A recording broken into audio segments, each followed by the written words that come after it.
La poesía, la música, el teatro, la literatura y todas las expresiones culturales están en Encuentros 97.7, un espacio de la emisora cultural de Pereira para conversar con invitados especiales. Todos los sábados a las 11 de la mañana a través de nuestro fanpage de Facebook, emisora cultural de Pereira, Encuentros 97.7, un espacio para compartir cultura.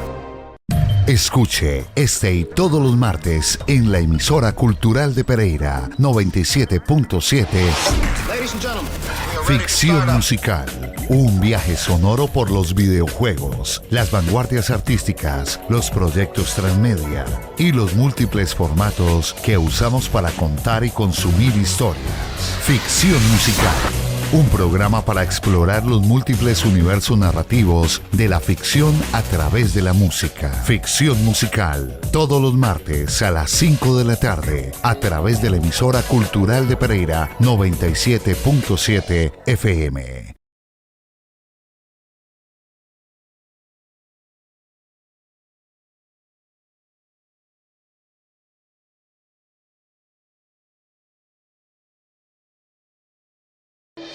La poesía, la música, el teatro, la literatura y todas las expresiones culturales están en Encuentros 97.7, un espacio de la emisora cultural de Pereira para conversar con invitados especiales. Todos los sábados a las 11 de la mañana a través de nuestro fanpage de Facebook, emisora cultural de Pereira, Encuentros 97.7, un espacio para compartir cultura.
Señoras y señores, bienvenidos una vez más a Encuentros de 97.7 FM, en esta serie que estamos dedicando a grandes personalidades artísticas en esta primera temporada a través de nuestra radio de interés público y por supuesto a quienes nos siguen a través de las diferentes redes sociales. Muchas gracias por su compañía.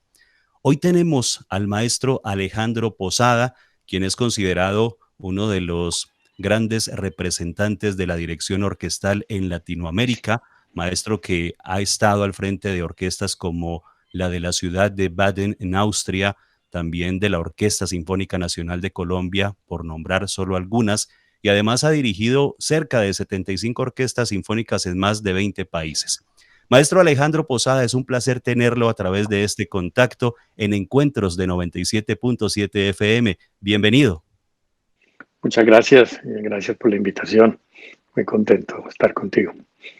Gracias, maestro Alejandro. Bueno, quisiera comenzar contándole a la gente de parte suya cómo fue ese primer acercamiento que tuvo con la música. ¿Fue desde niño? ¿Fue ya en el colegio? ¿Cómo fue que usted sintió esa conexión con este arte?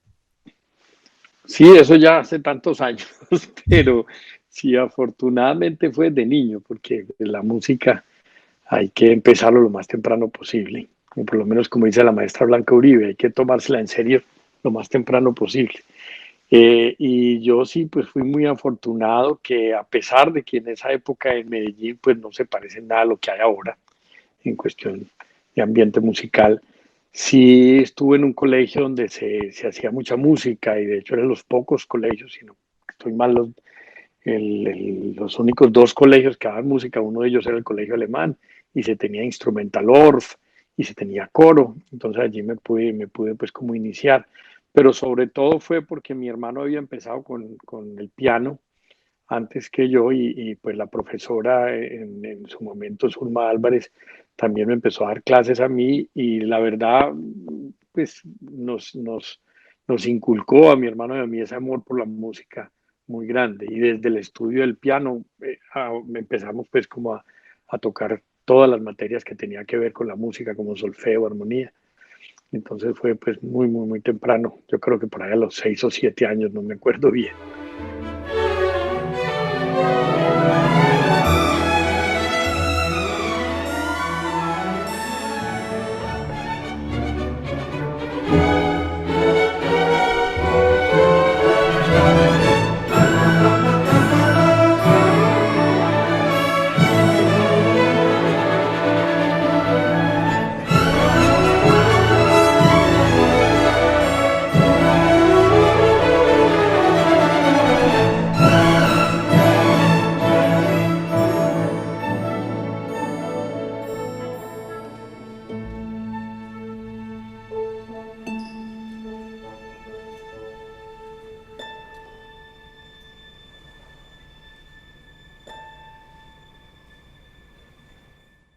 Maestro, usted acaba de mencionar instrumentación Orff. ¿Era enfocada hacia la obra del maestro Karl Orff o cómo podemos explicar esa parte ahí que me llamó la atención? Sí, no, existe una metodología de enseñanza musical, así como la hay de Kodai, así como la hay Ujú. de Suzuki, la hay también de Orff, que es basada en instrumentos de percusión, sobre todo, ¿no? En las placas, en el xilófono, el glockenspiel, en el vibráfono y sobre todo en general en percusión menor en instrumentos de percusión menor y de placas, y eso se tenía en el colegio. El colegio tenía esos marimbas y tenía xilófonos y ahí hacíamos mucha música. Y además, pues el colegio me dio la oportunidad no solo de pertenecer al coro, sino más adelante de dirigirlo. Y yo creo que eso junto cuando se fundó la Filarmónica de Medellín, con el maestro Alberto Correa, pues fueron los que, digamos, ya me hicieron tomar la decisión por la música en su momento. Bueno, maestro Alejandro, ¿cómo es ese paso entonces de esas primeras nociones musicales para ya decidir que académicamente, como lo comentaba, va a ser su forma de vida? Porque entiendo que usted luego, más adelante, viaja a Viena. Sí, pues como siempre, ¿no? Llega un momento en el bachillerato donde hay que tomar decisiones y la música, pues sobre todo en aquella época, hoy en día es menos difícil, pero tomarlo como profesión en aquella época era muy difícil, pero mis padres, pues sí, la verdad, el apoyo fue absoluto. De hecho, ellos quisieron alguna vez ser músicos y pues por diferentes situaciones no lo pudieron hacer. Entonces en mi casa se respiraba un ambiente musical y se respiraba sobre todo o se hablaba mucho del músico. Nosotros veíamos los músicos de la Sinfónica de Antioquia de aquella época y me acuerdo que mi mamá nos los mostraba y eso era como si estuviéramos viendo héroes de la República, ¿no? Era algo muy bonito. Y nosotros desde ya en bachillerato, pues fuimos muy inquietos, mi hermano y yo, con algunos compañeros, lo pasamos ya a estudiar en Bellas Artes y fuimos muy inquietos, organizamos muchos conciertos. Yo fundé, creo que la primera orquesta juvenil que existió en Medellín, la fundé en aquella época. Y pues ya llegó un momento en que yo también era muy inquieto por la ingeniería, sobre todo la ingeniería electrónica. Pero entonces llegó ese momento en que dije, bueno, vamos a ver, la música está uno en una constante pelea con el tiempo, ¿no? Porque si quiere uno pasar a un conservatorio en algún lugar del mundo que sea pues importante para la carrera, la competencia no solamente está pues por lo que puedas demostrar con el piano y con todos los exámenes teóricos que te hacen, sino también con la edad. Mientras Sí. más temprano, pues más opciones tienes de competir en estos casos. Entonces algún día me dije, bueno, si yo quiero ser ingeniero, en cualquier momento lo voy a poder ser, pero si quiero ser un músico profesional, si no lo hago ahora, ya no lo voy a poder ser. Y es un poco lo que le digo a mis alumnos ahora, pues date la oportunidad de ser músico profesional si lo quieres, pero lo más temprano posible. ¿Ya? Y ahí ya tomé la decisión y afortunadamente pues mi hermano ya llevaba en Viena estudiando 2 años. Cuando yo tomé la decisión de irme, terminé el bachillerato, esperé un año más en Medellín mientras me terminaba de preparar para el examen de admisión y también pues estaba trabajando, ya habíamos fundado la Filarmónica con el maestro Correa y ya así ya el viaje a Viena en el momento donde no había internet, donde no se sabía mayor cosa como se sabe ahora, poco el viaje al vacío y, y pues la verdad no me arrepiento, fue muy duro, pues, en todo sentido. Viena es una ciudad maravillosa, pero que se lo cobra a uno, ¿no? Le cobra a uno todas las maravillas que tiene, al final se los termina cobrando. Y es que era enfrentarse, maestro Alejandro, a la meca de la música prácticamente del mundo, donde se ha producido pues un puñado de artistas de talla internacional y llegar a esos escenarios, a ese movimiento tan rico culturalmente allí, pues definitivamente era muy importante y a la vez temeroso como a través de retos llegar allí y poderlo lograr, maestro. Pues lo primero, lo más difícil definitivamente era pasar el examen de admisión, Sí, ¿no? Porque ahí te ves enfrentado simplemente, a ver, escribe una fuga, escribe un coral, toca el piano, canta y toca, luego te ponen a leer una cosa a primera vista, y pues ahí no había nada que hacer, había que prepararse. Entonces yo sí me encontré con la realidad, la cruda realidad, es que yo en Medellín hacía mucha música, y inclusive dirigía y tocaba mucho piano y hacía la cosa, pero estudiaba poco, ¿no?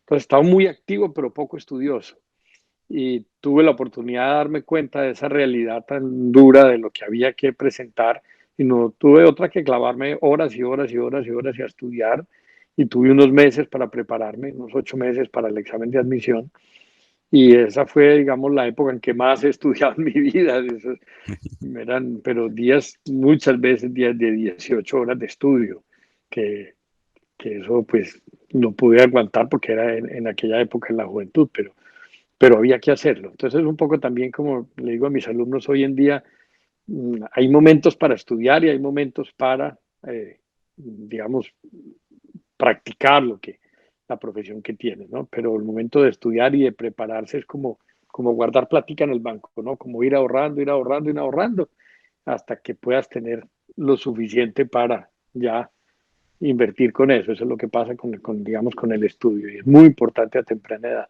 Pero eso fue como el primer choque, ¿no? Luego ya viene lo cultural, pero a mí, a pesar de que y también lo económico, pues porque allí había que llegar y pues mis padres nos ayudaban un poco, pero eh, como siempre hay situaciones donde que el dólar subió, bajó y en aquel momento se sí. volvió una cosa complicada y entonces había que trabajar y todas estas cosas. El idioma afortunadamente pues, lo venía estudiando desde chiquito, pero también aunque prepararse para eso.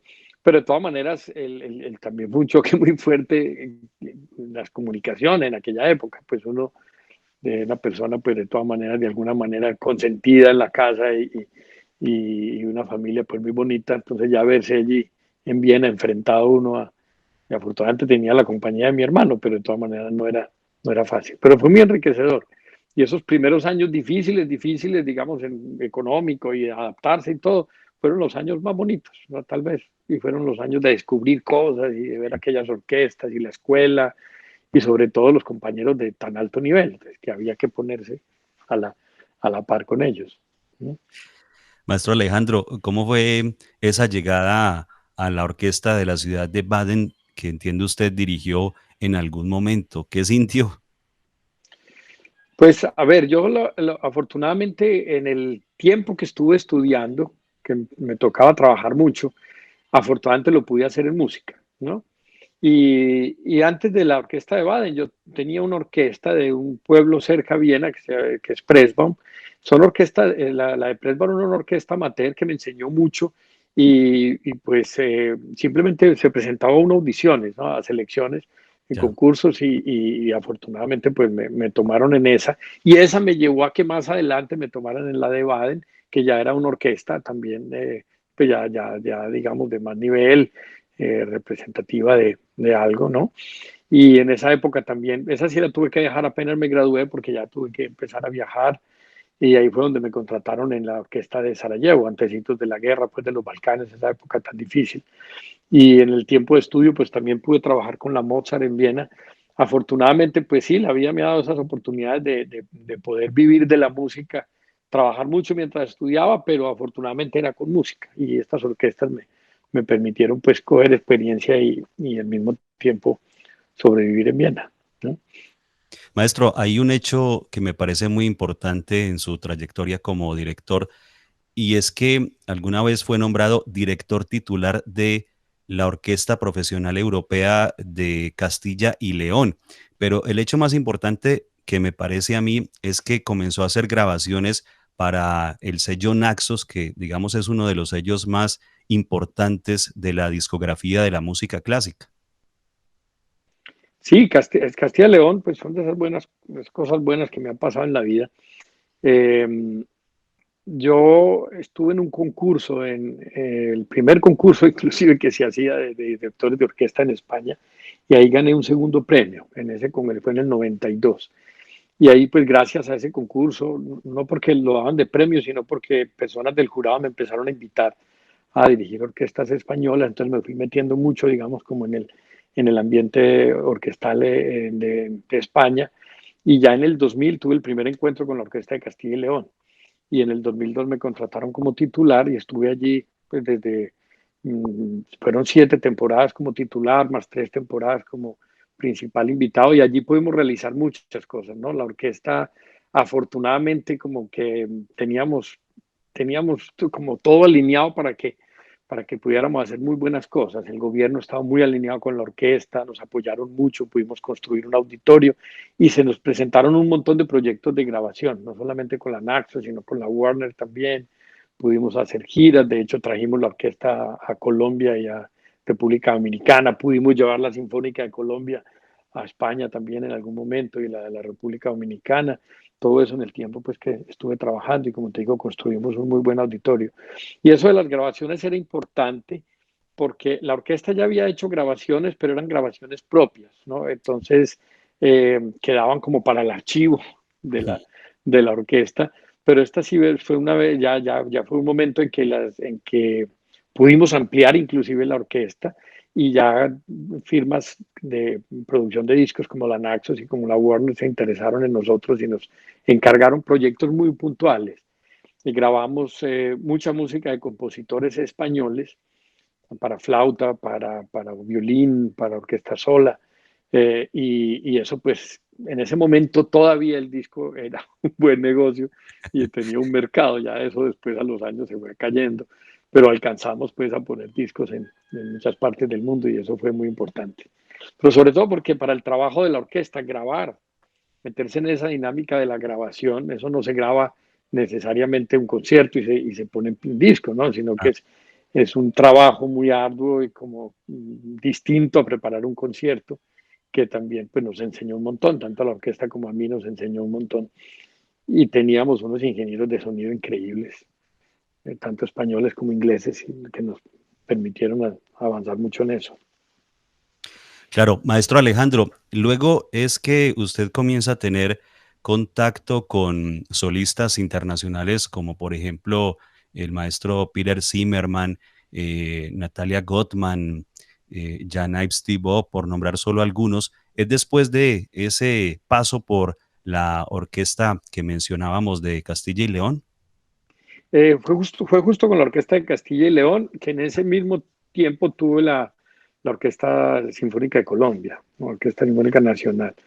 Yo fui titular unos años de las dos orquestas y, y digamos que con cada orquesta digamos, los objetivos son distintos, los que hay que lograr con la orquesta, pero de todas maneras es muy motivante para los músicos de la orquesta, para el público, que cuenten en la programación con las personas que están, digamos, siendo relevantes en el mundo de la música, ¿no?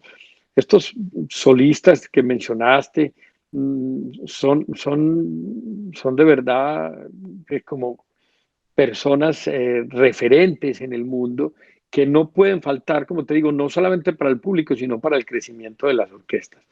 Sí. Y entonces, afortunadamente, en aquella época, en Valladolid, por ejemplo, tomamos una decisión de qué queríamos hacer con la orquesta y qué queríamos hacer, qué queríamos que la orquesta aportara para la región, a la ciudad y para Castilla y León en general, no solo para Valladolid. Y dijimos pues que la ciudad fuera conocida internacionalmente también desde sus artistas, ¿no? Entonces queríamos que Valladolid se convirtiera en parte de ese circuito que hacen los grandes solistas internacionales. Entonces empezamos a trabajar pues con agencias de conciertos y como te digo, fue fundamental haber construido el auditorio que hoy en día hay en Valladolid. Y así afortunadamente pudimos tener también Cecilia Bartoli, que tomó el auditorio como lugar de Sí. grabación de sus discos y pudimos contar con ella. Inclusive al final tocamos con el maestro Barenboim y pudimos hacer muchas cosas y se creó ese circuito y eso le subió el nivel a la orquesta un montón. Pero además empezamos en ese momento muchas alianzas con Colombia y con la Sinfónica, que hoy en día pues es lo que actualmente tengo en Medellín, que se llama Iber Academy, ¿no? Que es todo eso empezó, digamos, de esa época y de esos solistas que contribuyeron a que se creara un ambiente y un movimiento musical muy fuerte. Pero sí fue justo en esa época. En Valladolid, digamos, apostó y el gobierno de la ciudad apostó por esa inversión de tener realmente solistas relevantes del panorama en ese momento. Muy bien, maestro Alejandro. Ya que lo menciona, esos programas pioneros en Latinoamérica que usted vio nacer o fundó y que, cómo no, tienen una connotación social porque son programas enfocados al trabajo con jóvenes y a la vez académicos, por supuesto. Vale la pena resaltar que tal vez el de Iber Academy, de la Academia Filarmónica Iberoamericana, es el que ha tenido como esa relevancia precisamente para desarrollar esos trabajos sociales que usted tenía en mente desde hace cuánto, maestro. Pues la verdad sí una inquietud de siempre, pero antes de que pensáramos que esto se iba a llamar Iber Academy o Academia Filarmónica, desde la Sinfónica de Colombia y desde la Orquesta de Castilla y León, empezamos un programa de fomento a los jóvenes talentos en Colombia, ¿no? Y los invitábamos allí a España, a Valladolid, a que pasaran un tiempo con nosotros, recibieran clases, los conectábamos con aquellos solistas que venían a tocar con nosotros, los enviamos inclusive a que tuvieran oportunidades, ya sea prácticas de orquesta o tocar inclusive de solista con orquestas europeas. De allí tratamos pues como de mostrarles un camino y llevamos muchos estudiantes de Colombia, pero en algún momento dijimos, pues vamos a hacerlo también al revés, llevemos profesores a Colombia, hacemos encuentros orquestales y así lo empezamos a hacer con Sinfónica de Colombia. Más adelante pasamos ese programa de orquestos, de encuentros orquestales, que lo llamábamos jornadas de práctica orquestal, lo empezamos a hacer con Filarmónica de Medellín. Luego con Filarmónica de Medellín ya dijimos algún día, bueno, hagamos esto ya permanente, no por encuentros al año, sino un programa estable, lo llamamos la Academia Filarmónica de Medellín. Y ya luego, digamos, nos separamos como programa de la Filarmónica de Medellín y hace 5 años está como Iber Academy, sobre todo porque empezamos a trabajar con países en Latinoamérica al mismo tiempo, con Perú, Bolivia, Nicaragua, con Chile, con Brasil, con Cuba. Pues hoy en día hacemos presencia en todos estos países, tratamos de colaborar con programas sociales que tienen que ver con la música. Iber Academy lo que busca es simplemente acompañar, primero, digamos, descubrir ese gran talento que hay en Latinoamérica de niños jóvenes que quieren la música como profesión, que se ven identificados, que quieren buscar digamos, sus metas por medio de la música y nosotros los tratamos de acompañar. Entonces, Iberacam es un programa de acompañamiento y sí, nació en aquel momento en España, solo que ha tenido tantas transformaciones y ha progresado tanto que afortunadamente pues hoy ya contamos con más de 100 integrantes en Medellín y tenemos actualmente alrededor de 40 personas que estamos apoyando para que hagan sus estudios de maestría en el exterior, tanto en Europa como en Estados Unidos. Y contamos con unos programas pues pedagógicos porque pues tenemos muy claro que nosotros buscamos es un artista integral que esté volcado al servicio de la comunidad por medio de la música, pero que él como persona se vuelva un referente y que pueda encontrar, digamos, la música como su forma de vida. Pero entonces actualmente apoyamos programas en música en más de 35 municipios de Antioquia y en estos países que te digo. Entonces, ahí estamos en esa lucha, pero ha sido muy bonito y ha dado muy buenos resultados. O sea que, maestro, en pocas palabras, con estos jóvenes talentosos, el objetivo final es que toda esta experiencia se replique en comunidades donde ellos puedan llegar con también sus procesos de formación. Nosotros lo primero que buscamos es que ningún talento se pierda por falta de oportunidades, ¿no? Y que los podamos enfocar. Mire, si usted quiere ser un músico profesional, nosotros pensamos, por lo menos para ser parte de Iber Academy, tiene que cumplir con 3 pilares básicos. Primero, pues tiene que haber una excelencia en lo que esté haciendo, ¿no? Y tiene que cumplir con esa excelencia permanentemente y eso se tiene que ver reflejado en el instrumento que toque, ¿no? Tiene que haber un nivel. O sea, nuestro programa es de transformación social, no de inclusión social. Ujú. ¿Sabes? Nosotros no buscamos que por medio de la música y al quehacer musical haya una inclusión social. Eso es muy bonito, pero lo hacen otros. Nosotros buscamos que con el programa de música que tiene que ver con excelencia, con pedagogía, o sea, que las personas estén dispuestos a ser mentores, a ser profesores de otros y que también tengan un espíritu emprendedor. Con esos 3 elementos, nosotros buscamos transformar la sociedad en donde podamos estar. Por eso lo llamamos un programa de transformación social. Eh, claro que, digamos, la realidad es que al final termina siendo un programa, digamos, que apoya sobre todo a las personas que empezaron y vienen de los programas de inclusión social y eso es muy bonito, ¿no? Nosotros, como te digo, queremos que no por falta de oportunidades se pierda el talento, entonces buscamos las becas, las actividades que tienen que hacer, los estudios que tienen que realizar, los instrumentos que tienen que tener, digamos, exponerlos, pero a su vez empoderarlos con lo que tiene que ser un músico hoy en día en el mundo, el nivel que tiene que tener, la flexibilidad y sobre todo el servicio a la comunidad. O sea, el artista no lo entendemos hoy en día que no se le debe a su público, a su comunidad. Entonces nosotros tratamos desde toda esa actividad, mientras ellos estudian en la universidad, mientras con Iberacademy hacen giras a nivel, digamos, mundial y puedan estar visitando proyectos en todas partes, al mismo tiempo que estén devolviendo lo que reciben y lo que aprenden, que lo estén replicando, que sean multiplicadores en programas que ya existen, las escuelas de música de los municipios, la red de escuelas de música de Medellín, en todas partes donde ellos sientan que deben compartir, ¿no? Y es, digamos, una de las características importantes. Nosotros buscamos que por medio de la música logremos o le ayudemos a una persona a lograr ser sobre todo referente, ¿no? Claro que buen músico, pero sobre todo un referente para los demás.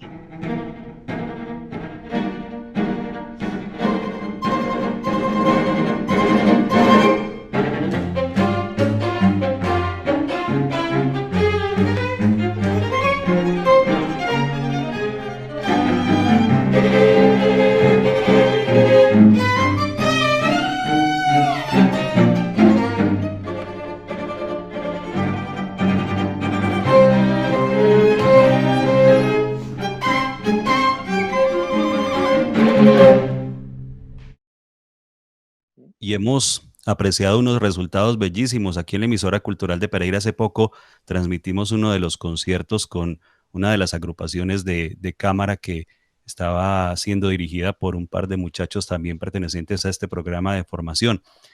En resumidas cuentas, maestro, pues es un trabajo que no tiene límites, sino que por el contrario, cada vez como que se va expandiendo más. Ustedes van haciendo ese proceso de selección de esos muchachos talentosos y qué bueno tener esos resultados con Iber Academy.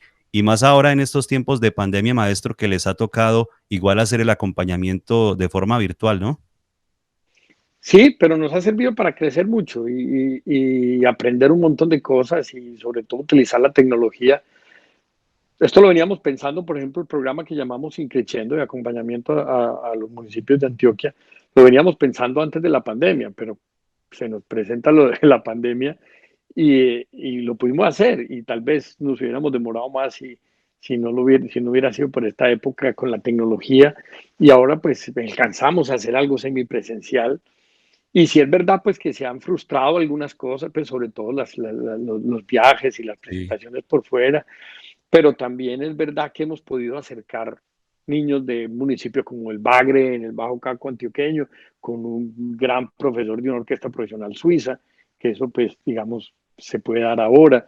Hoy en día tenemos seleccionado un grupo, lo llamamos de líderes en todos estos países que te mencioné ahora, que los conectamos con profesores en Europa permanentemente. O sea, hay personas que tenemos allí estudiando cada 8 días sus clases con personas que actualmente están en Europa que les están ayudando en su formación y que todo se puede virtual. No reemplaza la presencialidad nunca, pero sí es verdad que hemos podido medir y han aprendido mucho, ya ha progresado mucho. Y los proyectos siguen, los hemos ido aplazando, pero ahí están. Ahora esperemos que no se tenga que aplazar más, pero un grupo importante, unos 8 o 10, no me acuerdo bien ahora, se van a encontrar con el maestro Dudamel en Madrid en junio.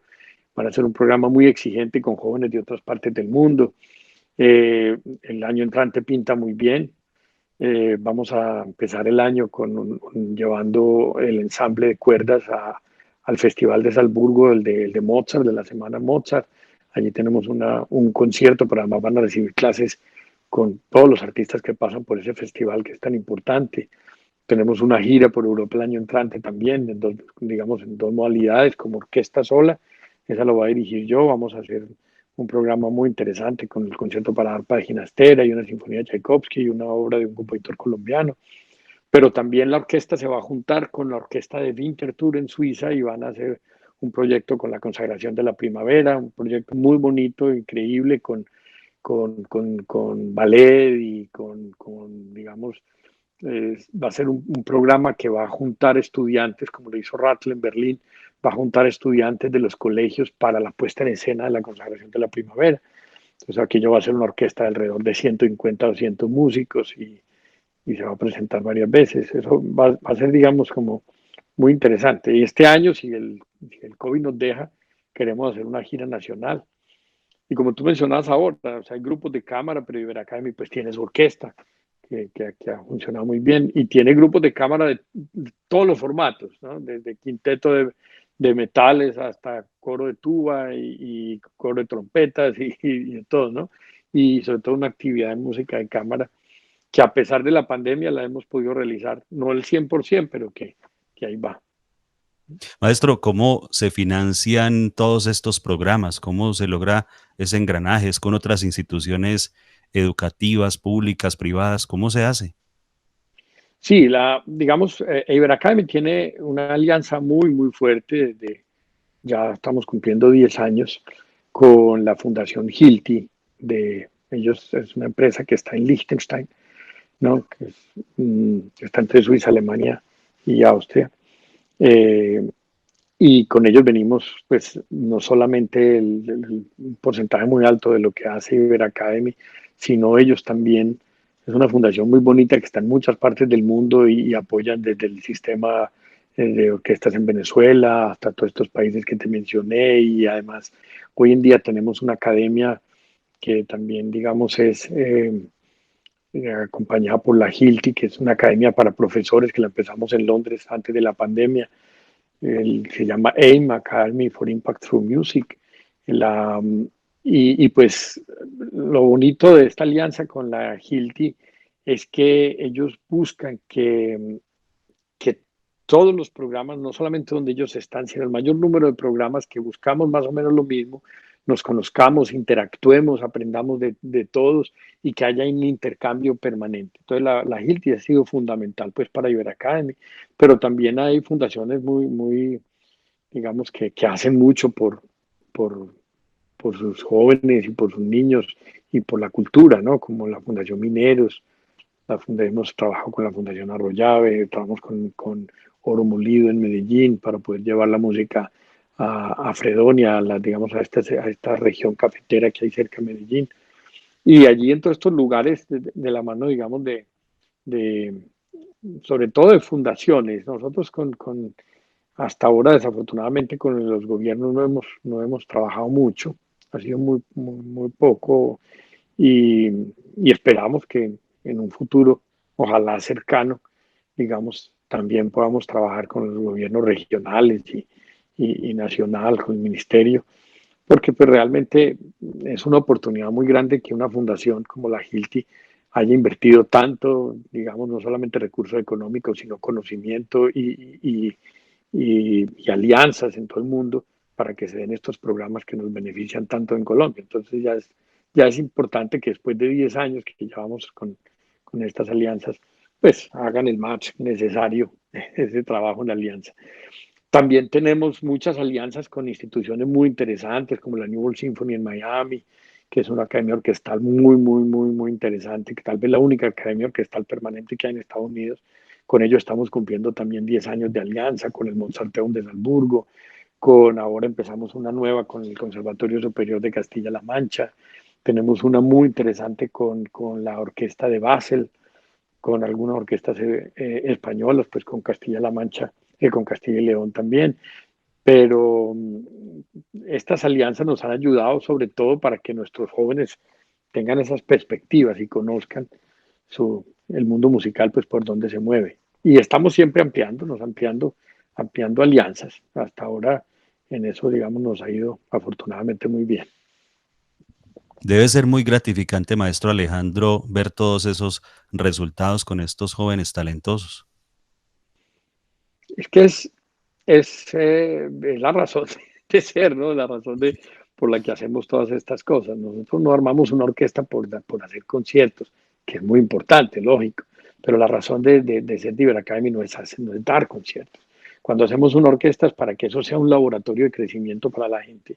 Y entonces por eso los conciertos los tratamos de hacer al más alto nivel posible, en los escenarios donde hay que presentarse, lo más que realmente haya que luchar, digamos, y buscar eso. Y entonces en ese camino, lo mismo la música de cámara y esto también de ser mentor y de interesarse por el futuro de su sociedad también, eso los ha llevado cada vez más a encontrar su camino y cuando van encontrando su camino van logrando cosas, ¿no?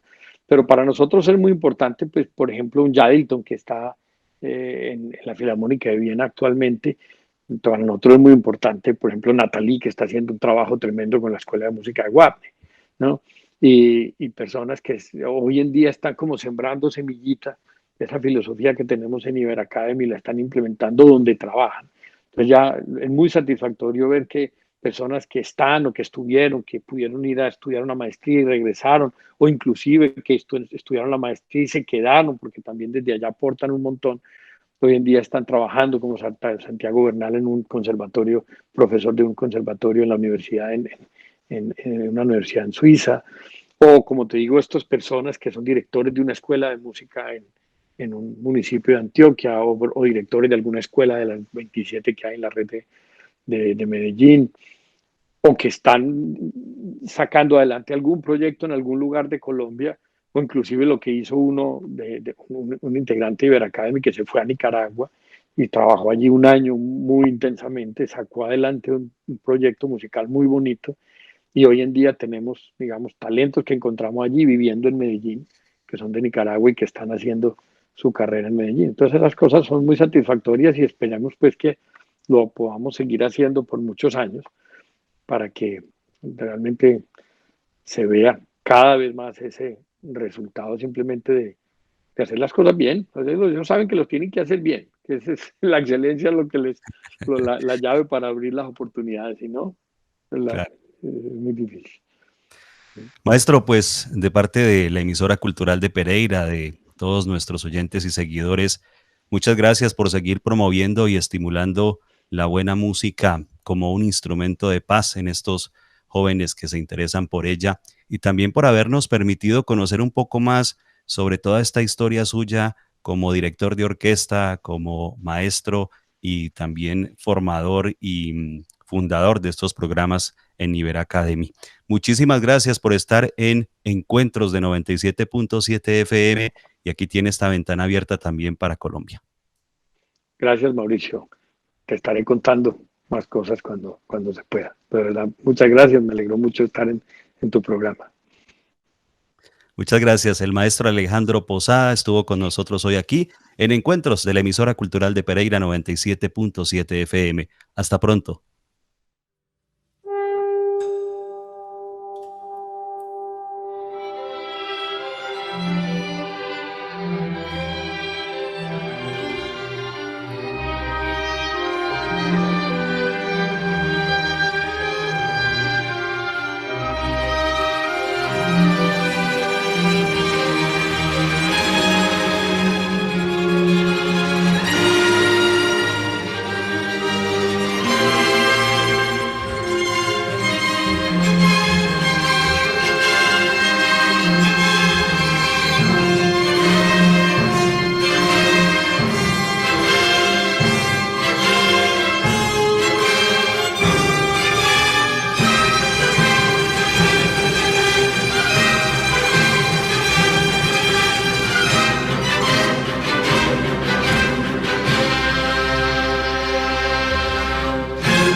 La poesía, la música, el teatro, la literatura y todas las expresiones culturales están en Encuentros 97.7, un espacio de la emisora cultural de Pereira para conversar con invitados especiales. Todos los sábados a las 11 de la mañana a través de nuestro fanpage de Facebook, emisora cultural de Pereira, Encuentros 97.7, un espacio para compartir cultura.